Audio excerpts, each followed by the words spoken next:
Hello everyone, मैं अरुण कुमार गुप्ता आप सभी को मैकेनिक्स ऑफ सॉलिड के इस लेक्चर में स्वागत करता हूँ। जैसा कि लास्ट लेक्चर में हमने देखा था simply supported beam with uniform distributed load. आज का जो लेक्चर है इसमें हम आप लोगों के लिए लेकर आए हैं simply supported beam with a gradual varying load, जिसको हम लोग बोलते थे uniformly varying load.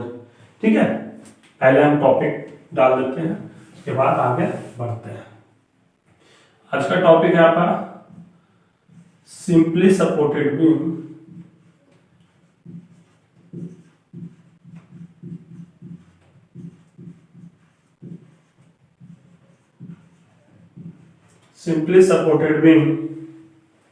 with a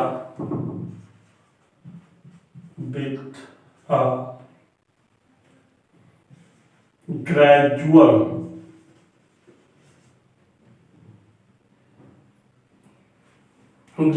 varying load या यूनिफॉर्मली वेरिंग लोड या फिर बोल सकते हैं यूनिफॉर्मली वेरिंग लोड।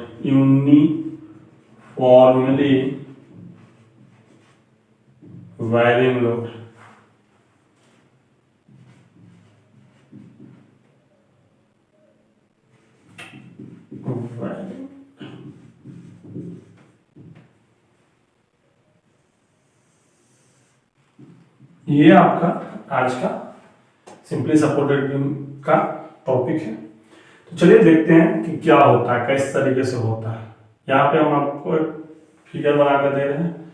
ये आपका एक सिंपली सपोर्टेड बीम है, ठीक है, जिसका एक एंड आपका रोलर सपोर्ट है और दूसरा क्या है आपका हिंज सपोर्ट है। इस पॉइंट का नाम दे दिए ए, इस पॉइंट का नाम दे दिए बी। ठीक है, थोड़ा ध्यान से देखिएगा, समझ में आएगा। ठीक है,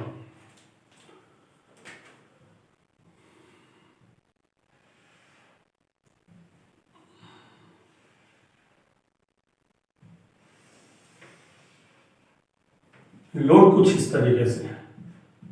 यहां पे इसका लोड की जो इंटेंसिटी है, आप बुक में देखिएगा इस तरीके का लोड बना हुआ है। आपको वहां से और क्लियर समझ में आ जाएगी कि कैसे ये लोड है, इसकी वैल्यू क्या होती है, किस तरीके से ये डिस्ट्रीब्यूटेड होती है। ठीक है, यहां पे मान लेते हैं इसका W किलो न्यूटन पर मीटर इसका वेट है। यहां पे क्या वैल्यू है, 0 है, और ये पूरा लेंथ क्या है, L मीटर है। ठीक है, यहाँ पे सबसे मैक्सिमम वैल्यू है और यहाँ पे क्या होता है, 0 हो जाती है, इसीलिए इसको वेरिंग लोड बोलते हैं। वेरिंग लोड मतलब एक साइड में आपका ज्यादा वैल्यू है और वो धीरे धीरे आप अलग अलग सेक्शन पे आते हैं, तो ये वेरी करते जा रहा है, इसीलिए इसको हम लोग बोलते हैं ग्रेजुअली वेरिंग लोड। ठीक है, तो सबसे पहले हम लोग फिर कल की तरह आपको सबसे पहले रिएक्शन निकालेंगे, फिर शियर फोर्स कैलकुलेशन करेंगे, फिर बेंडिंग मोमेंट कैलकुलेशन करेंगे, उसके बाद डायग्राम बनाएंगे। तो चलिए जल्दी जल्दी काम करते हैं। ठीक है, सबसे पहले हम लोग लिखते हैं क्या, calculation for reaction. That means आपको निकालना है आरए और आरबी के वैल्यू। ये आरए हो गया और ये आरबी हो गया, रिएक्शन फोर्स एट बी और रिएक्शन फोर्स एट ए। तो वही काम करना है हमें, समेशन करना है। Sum of vertical forces should be 0, तो नीचे से ऊपर वाले को प्लस ले लो, तो यानी कि आरए प्लस आरबी, ऊपर से नीचे वाले को माइनस। अब ये वाला जो वैल्यू है वो नीचे आ रही है। अब इसकी यूनिट क्या होगी, मतलब कि इसको हम लोग फाइंड कैसे करेंगे। कल तो हम लोग सीधा सीधी ये इंटू ये कर दिए थे तो टोटल लोड निकल गया, लेकिन यहाँ पे ऐसा कुछ है नहीं। यहाँ पे क्या है कि आपका एक ट्रायंगुलर है, तो ट्रायंगल कैसे फाइंड आउट करते हैं। ठीक है, ट्रायंगल का एरिया कैसे फाइंड आउट करते हैं, तो आपने देखा होगा कि राइट एंगल ट्रायंगल या फिर मतलब कि राइट एंगल ट्रायंगल ये है प्रकार का। ठीक है, तो उसका फाइंड आउट करने का क्या रूल होता है, 1/2 into base into height, something इस तरीके से करते हैं। ठीक है, तो यहाँ पे भी हम लोग उसी तरीके से करते हैं। ठीक है, तो इसका W इंटू एल, तो यहाँ पे क्या हो जाएगा -1/2 इंटू W इंटू एल बराबर 0। अब बोलोगे सर W इंटू एल 1/2 क्यों कर दिए, तो वो थोड़ा सा दिमाग लगाना, समझ में आ जाएगा 1/2 क्यों किया गया है। ठीक है, हम एक चीज रफ में बता रहे हैं, कल कुछ इस तरीके का फिगर था। ठीक है, और ये यूनिट आपका क्या था, W था। थोड़ा सा दिमाग लगाना, समझ में आ जाएगा। ये आपका W था, ठीक है, और ये आपका लेंथ कितना था, L था। तो हम लोग क्या किए थे, ये पूरे लोड को निकालने के लिए क्या किए थे, W इंटू एल कर दिए थे। ठीक है, अब क्या करना है, हाफ पोर्शन यहां से यहां तक ही है लोड, तो लोड हाफ है, तो ये भाई ये तो हाफ की वैल्यू खत्म हो गई ना, तो आधा की वैल्यू खत्म हो गई, यानी कि ये 1/2 हो गया। समझ में आ गया, तो इसीलिए यहाँ 1/2 लिख दिया।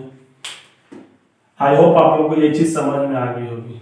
ठीक है, हमने आपको क्या समझाने का कोशिश किया, ये आप लोगों को क्लियर कट हो गई होगी।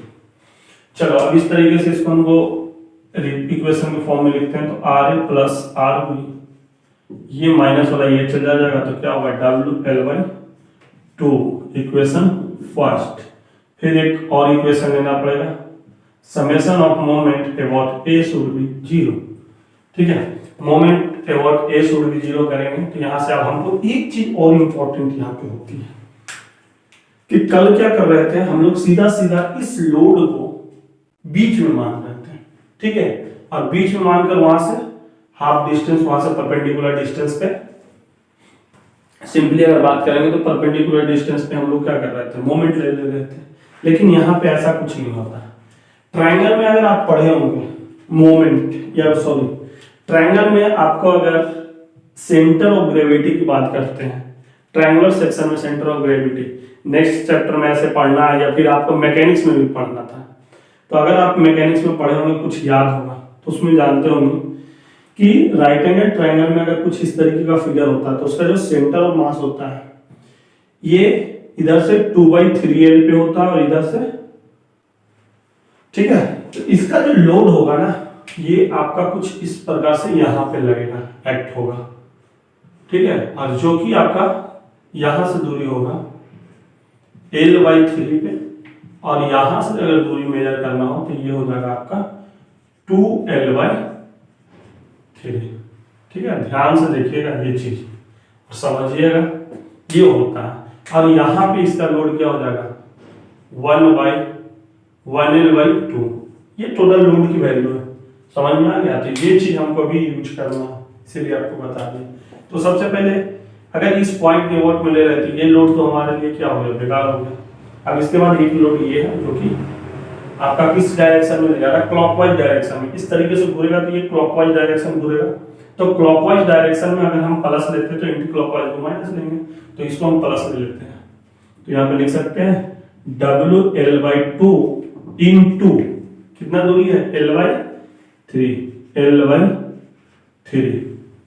ठीक, यहां से इस दूरी को देखो, तो ये माइनस हो जाएगा RB इंटू, ठीक है, दूरी कितना है, L है, यहां से यहां तक L=0। यहां से RB की वैल्यू निकाल लो, RB देखो, अगर मान लीजिए L यहां भी L यहां भी, ये दोनों को कॉमन लेकर मिला दो 0 के साथ, तो यहां पे क्या बच जाएगा WL/2:3 कितना होगा 6, तो WL/6 होगा इतना किलो न्यूटन। भाई इतना किलो न्यूटन RA का है, तो RB की वैल्यू है, तो RA की वैल्यू क्या हो जाएगी WL/2 माइनस WL/6। अगर यहाँ पे एलसीएम लोगे तो यहाँ 6 हो जाएगी, एलसीएम 6 यानी कि 3 में से 1 जाएगा तो 2 हो जाएगा, 2WL, यहाँ से काटोगे 3, दैट मीन्स RA की वैल्यू आपका आ जाएगा WL/3 इतना किलोमीटर।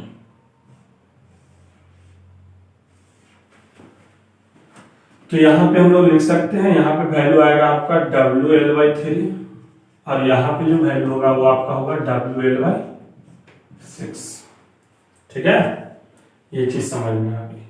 अब हम लोग काम करेंगे क्या, शेयर फोर्स पे लिख देंगे calculation for shear force diagram.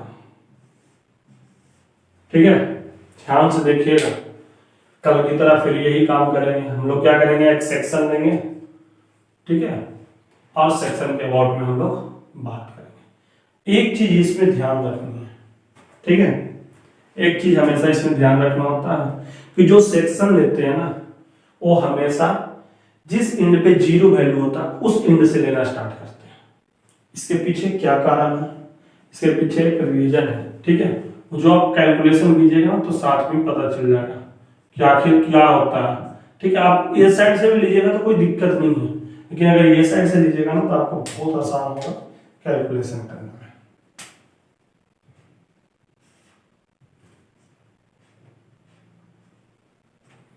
ये वैल्यू है x, यहाँ x इक्वल टू क्या है 0, यहाँ x इक्वल टू क्या है l। ठीक है, इस तरीके से x इक्वल टू 0 और x इक्वल टू l की बात करते हैं। और बाकी आप देख ही सकते हैं यहाँ पे क्या है, x इक्वल टू 2l/3 है, यहाँ भी निकाल सकते हैं हम लोग। ठीक है, तो वैल्यू पुट करके हम लोग निकाल सकते हैं। मान लेते हैं ये है, ये b है, और ये हमारा है पॉइंट c मान लेते हैं, कोई दिक्कत नहीं है। तो सबसे पहले हम लोग क्या निकालेंगे, शेयर फोर्स एक जनरल इक्वेशन, तो shear force about x axis. ठीक है, तो इसके आइदर राइट साइड या लेफ्ट साइड की बात करते हैं, तो हम इसका क्या करते हैं, राइट साइड की बात करते हैं। क्यों करते हैं राइट साइड का, लेफ्ट साइड का बात क्यों नहीं करते। देखो राइट साइड में हमारा एक तो ये RB है और एक ऊपर से ट्रायंगल दिख रहा है तुम्हें इतना सा।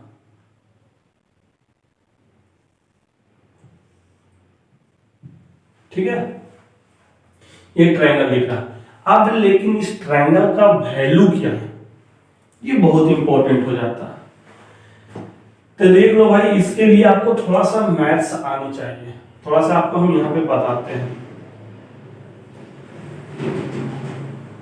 ठीक है, कुछ एक इस प्रकार से ट्रायंगल है जिसको मान लेते हैं ये है, ये B है, ये A है, ये B है, और यहाँ पे ये एक छोटा सा लाइन खींच दिए जो इसकी दूरी x है और इसकी पूरी की दूरी क्या l है।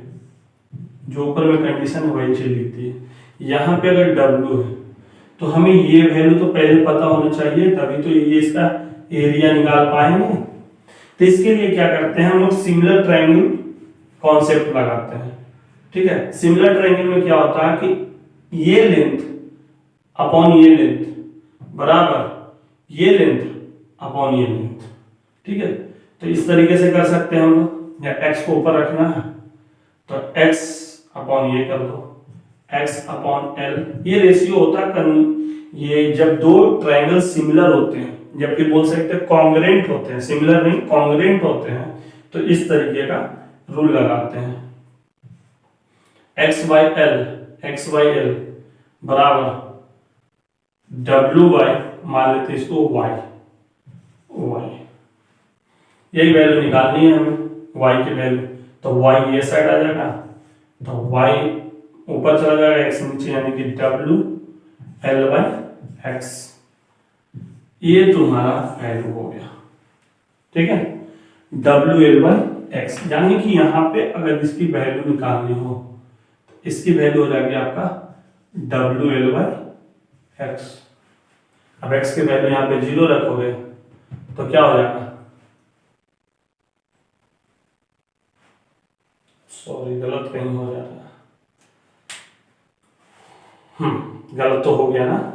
ये छोटा वाला का ये लिए तो ये वाला लिए, तो ये लेना था ना, सॉरी ये y नीचे नहीं ऊपर होगा, गलत हो गया। तो y अपॉन क्या होगा, w होगा भाई। तो नहीं तो फिर वैल्यू पुट करने के बाद आना ही ना, अगर y की वैल्यू निकालना तो ये क्या हो जाएगा, w इंटू एक्स वाई क्या हो जाएगा l। ये वैल्यू आएगा w into x y l। अब देखो l की वैल्यू अगर यहाँ पे 0 पुट करते हो तो y ये पूरा वैल्यू क्या हो जाएगा 0, यानी कि ये आ गया। x की वैल्यू अगर तुम l पुट करते हो तो एल पुट करने के बाद ये एल हो जाएगा, तो W L by L, L से एल कैंसिल, तो डब्ल्यू यानी कि ये वैल्यू यहाँ, यानी कि इस पॉइंट पे ये आ गया ना, समझ में आया। तो ये बहुत इंपॉर्टेंट है, ये मैथ्स है सिंपल सा, ठीक है, जो 9th 10th में पढ़नी होती है, कॉन्ग्रुएंस मैथ्स। तो चलिए हम यहाँ पे लिख दें वो कहाँ से है, ठीक है। बाकी चीज अगर आपको डाउट है तो आप इसके बारे में स्टडी कर सकते हैं।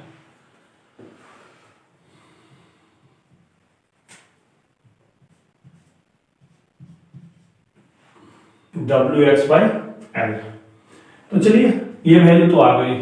अब देखिए भाई, इसके अगर हम राइट साइड की बात करते हैं तो यहाँ पे कुछ लोड यहाँ पे लगेगी, इसमें भी यहाँ पे कहीं लोड लगेगी, ठीक है।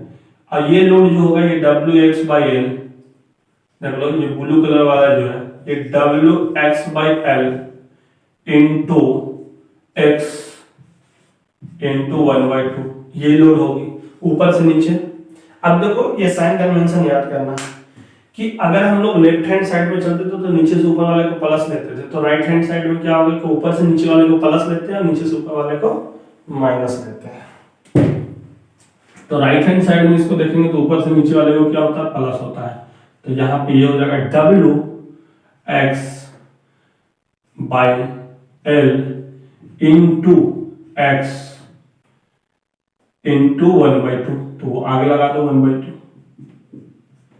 1/2 W x by L into x, ठीक है। ये ऊपर से नीचे का लोड है, नीचे से ऊपर आरबी माइनस क्या होगा डब्ल्यू एल बाई 6। ये आपका जनरल इक्वेशन है शेयर फोर्स का, अबाउट एक्स एक्स। अब पुट करते जाएं और वैल्यू लिखते जाएं, ठीक है। Put x equal to 0 point B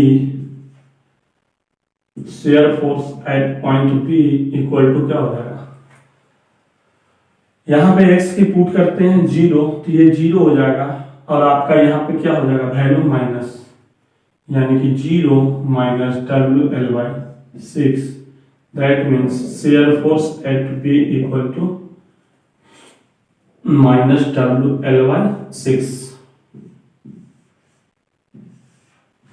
0 तो होना ही है, एक चीज तो वो भी आ गया, तो हम बार बार वही चीज नहीं पुट करते, ठीक है। Next put x equal to क्या करते हैं 2/l देखते हैं, 2l बाई 3, कौन सी point C, shear force at C equal to क्या हो जाएगा, पुट करके देख लेते हैं 1/2 इंटू डब्ल्यू,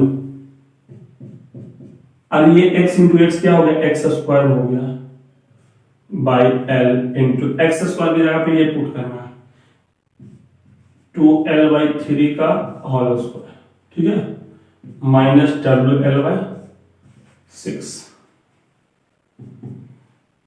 अब देखो 2 का स्क्वायर करेंगे तो 4 और 3 का स्क्वायर करेंगे तो 9, 4 एकम 4 और 9 दूनी 18, डब्ल्यू एल स्क्वायर से एल स्क्वायर यानी कि एल से एक एल से कैंसिल हो जाएगा तो हो जाएगा डब्ल्यू एल, दिमाग लगाना, माइनस डब्ल्यू एल बाई 6। 6 और 18 का अगर एलसीएम लेंगे तो 18, 4 W L minus 36 18 3 W L बराबर डब्ल्यू एल बाई 18, ठीक है। शेयर फोर्स आपका हो गया W L by 18, shear force at C बराबर क्या होगा डब्ल्यू एल बाई 18, प्लस में आया है। अब देखते हैं put x equal to l point A, shear force at point A पे बात करते हैं शेयर फोर्स का, तो क्या हो जाएगा पुट कर लेते हैं एल की वैल्यू यहाँ पे, तो देख लो यहीं पे बात करते हैं एल स्क्वायर होगा तो एल से एल कैंसिल कट जाएगा, तो यानी कि डब्ल्यू एल बाई 2 माइनस डब्ल्यू L by 6, W L by 2 minus डब्ल्यू एल बाई 6। अगर यहां से तुम एलसीएम निकालते हो तो ये क्या हो जाएगा 6 एलसीएम होगा, 6 में से ये जाएगा, 3 में से 1 तो 2, 2/6 यानी कि WL/3 होगा, WL/3। देख लेना ये चीज आएगा, वो भी प्लस में आएगा। यहाँ पे WL/6 माइनस में आया, यहाँ पे WL/6 प्लस में आएगा। तो इस तरीके से हमारा सारा चीज आ गया। अब हम लोग क्या करेंगे, डायग्राम बनाएंगे।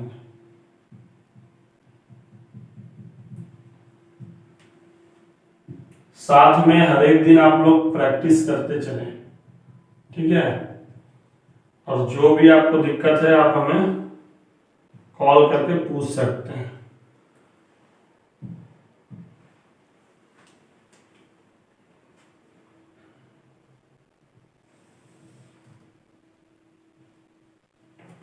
तभी आपका ये डॉट क्लियर होगा और ये डायग्राम आप बना पाएंगे, नहीं तो आपसे ये डायग्राम नहीं बनेगी।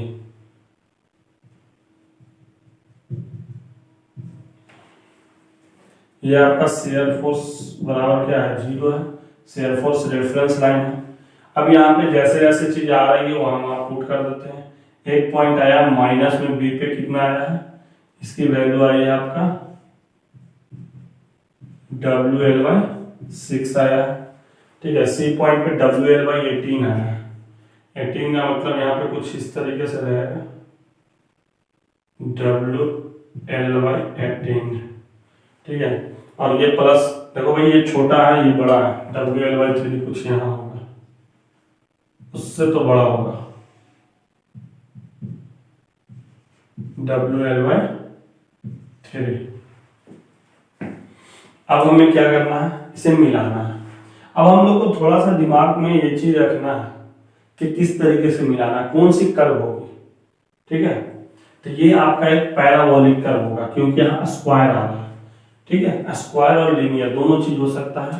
तो यहाँ पे कुछ इस तरीके का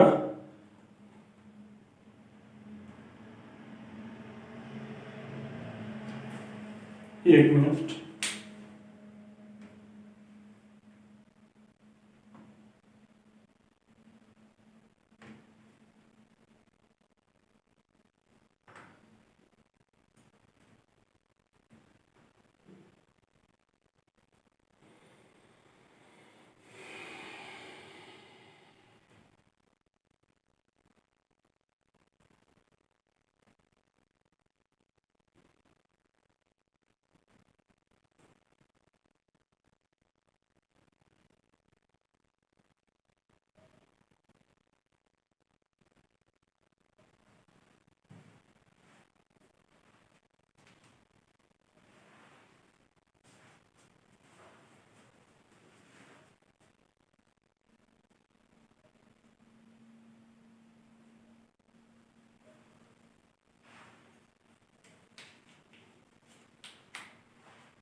ठीक है।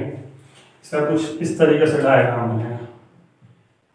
बुक में देखकर कंफ्यूजन मत होइएगा, क्योंकि वहां पे कुछ अलग चीज लिया होगा, ठीक है। कुछ इस तरीके से डायग्राम बनता होगा। ये कर्व बनेगा, कर्व, ठीक है, स्ट्रेट लाइन नहीं है। कुछ इस तरीके का कर्व बनेगा, जो कि यहाँ पे प्लस में होगा और यहाँ पे माइनस में होगा, ठीक है। सी पॉइंट पे इतना कुछ प्लस हो गया। अब यहाँ पे देखना होगा कि ये वैल्यू कहाँ पे 0 होता है, प्लस से माइनस होता है, वो हम आगे आपको बता देंगे, ठीक है।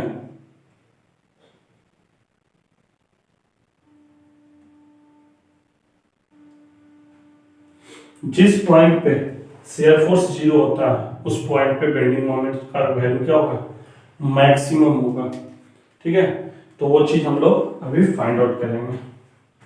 चलिए अब बात करते हैं आपका calculation for bending moment diagram. Calculation for bending moment diagram. ठीक है, तो इसके लिए भी हम लोग bending moment about x x पहले निकालेंगे, तो फिर वही कंडीशन, वही चीज, वही काम, लेकिन यहाँ पे आप बदल गया। अब यहाँ पे एक चीज और हमें लेना पड़ेगा, यहां से यहां तक का दूरी जिसको बोलते हैं 2/3 इंटू एक्स। अब ये दूरी भी जरूरी है हमें, तभी ये लोड को क्या करेंगे हम लोग पढ़ सकते हैं। ठीक है, मतलब गुना कर सकते हैं, क्योंकि अब तो यहाँ पे इस तरीके से आएगा ना कि इस लोड को एक्स से गुना करना है, इस लोड को भी इतने से गुना करना पड़ेगा। और ये कितना हो जाएगा x/3, ये x/3 है, 2x/3 है। तो अब बताइए कि ये लोड और ये परपेंडिकुलर डिस्टेंस कितना है, तो ये लोड है कितना, wx/l। तो लिखिएगा यहाँ पे w x क्या हो गया, x² बाय 2l इंटू ये तो फोर्स हो गया, परपेंडिकुलर डिस्टेंस कितना x/l, l नहीं 3, x/3। अब ये तो मान लीजिए ऊपर से नीचे, अब देखना पड़ेगा कि ये सैगिंग हो रहा है कि हॉगिंग हो रहा है। ये इस तरीके से कर रहा है बिन को, इस तरीके से, यानी कि ये इस तरह हॉगिंग कर रहा है, यानी कि माइनस में होगा। अगर ये वैल्यू माइनस में है, ये वैल्यू माइनस में है, तो ये वाला क्या करेगा, प्लस करेगा। ठीक है, तो यहां से अब हम लोग लेते हैं प्लस, आरबी की वैल्यू कितना है, WL/6 इंटू कितना भाई, x। ठीक है, इंटू x। यहां से हम लोग लिख सकते हैं -WX3/6L प्लस WLX/6। ये आपका जनरल इक्वेशन हो गया। ठीक है,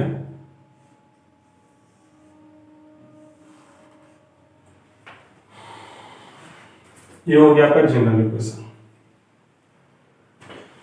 अब हम लोग को क्या करना है कि शियर फोर्स की वैल्यू अगर हम लोग यहाँ पे 0 पुट करते हैं तो x की वैल्यू पता चल जाएगी। थोड़ा सा सोचिए, क्यों x की वैल्यू हमें पता करना है, क्योंकि उसी पॉइंट पे हमें क्या करेगा, बेंडिंग मोमेंट क्या मिलेगा, मैक्सिमम मिलेगा, ये हमें पता है। ठीक है, तो हमें क्या करना है, हमें पहले x की वैल्यू निकालनी है। x का क्या वैल्यू होगा जहां पे शियर फोर्स की वैल्यू 0 हो जाएगी, यानी कि यहां से यहां तक अगर हमको निकालना हो x की वैल्यू, तो क्या करेंगे, इसमें पुट कर देते ना कि शियर फोर्स की वैल्यू इस x पे क्या हो जाएगा, वैल्यू 0 हो जाएगा। तो यहाँ 0 अगर हम पुट करते हैं तो x की वैल्यू निकलता है। तो थोड़ा सा यहीं पे हम कैलकुलेशन करते हैं। For maximum bending moment we calculate value of x। ठीक है, तो यहां पे इस वाले फॉर्मूले में पुट कर दो शियर फोर्स xx बराबर 0। ठीक है, तो शियर फोर्स की वैल्यू क्या है, WX² minus WL/6 equal to 0। ये वो साइड चला जाएगा, तो WX² बराबर WL/6। W से W कैंसिल, 3, ये L इधर चला जाएगा तो L² हो जाएगा, तो x² बराबर क्या हो जाएगा, L²/3। ठीक है, x बराबर क्या हो जाएगा, L/√3। प्लस माइनस दोनों होगा, लेकिन हमको पता है कि ये प्लस वाला वैल्यू होगा। अब हमें पता चल गया L की वैल्यू कितना होना चाहिए, x बराबर, यानी कि ये जो वैल्यू है यहाँ पे x बराबर है आपका L/√3। ये वैल्यू अगर हम पुट करेंगे तो बेंडिंग मोमेंट हमें मैक्सिमम मिलेगा। और हमें एक चीज और पता है कि bending moment simply supported beam पे ए और बी पे क्या होता है, जीरो होता है। तो हम लोग डायरेक्ट लिख देते हैं कि bending moment at simply supported A बराबर से बेंडिंग मोमेंट बी बराबर क्या होगा, तो अब हम लोग क्या निकालें, बेंडिंग मोमेंट मैक्सिमम, और वो कहाँ होता है, एट एक्स बराबर एल बाई रूट थ्री। पुट कर दो इसमें एक्स बाई रूट थ्री, तो आ जाएंगे, करते हैं। ठीक है, तो यहां लिखते हैं माइनस डब्ल्यू बाई 6L, और एक्स क्यू है तो यहां पर रखते हैं, तो ये हो जाएगा एल क्यू अपॉन, अगर रूट थ्री को क्यू टाइम्स करेंगे तो क्या हो जाएगा, 3√3, ठीक है, प्लस डब्ल्यू एल, एक्स की जगह पे एल यानी कि एल स्क्वायर हो जाएगा अपॉन 6√3, ठीक है। ये एल से एल कट गया तो एल स्क्वायर हो गया, तो यहां से ये हो गया माइनस डब्ल्यू L square by 18√3 plus W L square upon 6√3। Calculate करेंगे, ठीक है। 18 माइनस में है और ये प्लस में है, यानी कैसे भी ये वैल्यू बड़ा है, इसमें से इसको घटाओगे तो प्लस में कुछ आएगा, और प्लस में क्या आएगा, 1 मिनट कर देते हैं, 18√3, ठीक है, माइनस में होगा और ये आपका 3 में से ये जाएगा, तो यानी कि 2, यानी कि 2WL स्क्वायर, दैट मीन्स यहाँ से ये कटेगा तो हो जाएगा WL स्क्वायर बाय √3। भैया ये आपका बुक में भी दिया हुआ है, बशर्ते आपको कैलकुलेशन नहीं किया हुआ है, हम कैलकुलेशन करके आपको दिखा रहे हैं, ठीक है। तो आप यहाँ से समझ सकते हैं कि कैलकुलेशन क्या होता है इसका। आप कैलकुलेशन करना सीखिए और बाकी बुक के सहारे से भी आप पढ़ सकते हैं। देखिए इसमें आप जितना प्रैक्टिस कीजिएगा उतना ही क्लियर होगा, नहीं तो ये ऐसा कोई ऑप्शन नहीं है और ऐसा कोई तीर नहीं है जिसे हम सिखा सकते हैं, ठीक है। इसमें आपको खुद ही प्रैक्टिस करना पड़ेगा, मैक्सिमम से मैक्सिमम क्वेश्चन आप प्रैक्टिस कर सकते हैं, ठीक है। तो ये है आपका डायग्राम, बना देते हैं। ये आपका पॉइंट ए हो गया, ये पॉइंट आपका बी हो गया, ये हो गया बेंडिंग मोमेंट बराबर 0, ठीक है। अब भैया बात हुआ इस पॉइंट का जिस पे क्या है, ये मैक्सिमम है।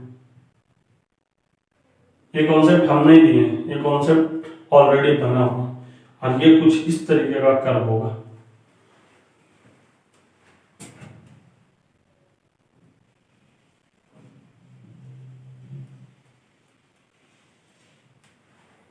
ये कुछ इस तरीके का कर्व होगा, ठीक है, जहां पे ये वैल्यू मैक्सिमम होगी।